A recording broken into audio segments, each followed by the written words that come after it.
of the reason Texas A&M moved to the Southeastern Conference was for exposure, and we saw last week what being in this league can do for your visibility. Never before had we seen this campus descended upon like for the Alabama game. ESPN, CBS, and plenty of national media basically took up residency here, fixated on all the stories the matchup brought about.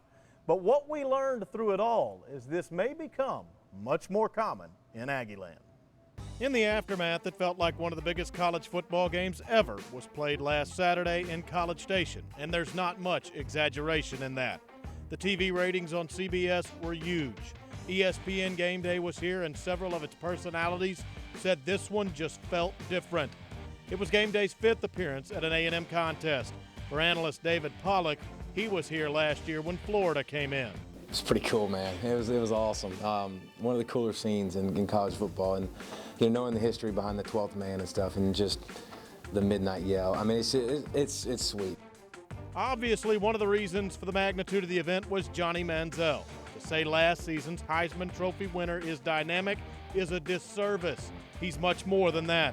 And these folks gushed about the Aggies signal caller. He's the kid that you played tag with when you were little that was never it.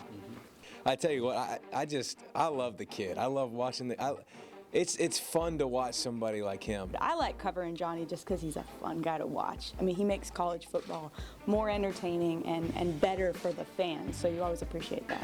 I don't care what I've said, what other people have said. He's just one of the most enigmatic players I've ever seen. We have really never seen anyone quite like him. I don't know if we'll ever see anyone quite like him in the future. But it's about more than just one guy. The Texas A&M program is on solid ground.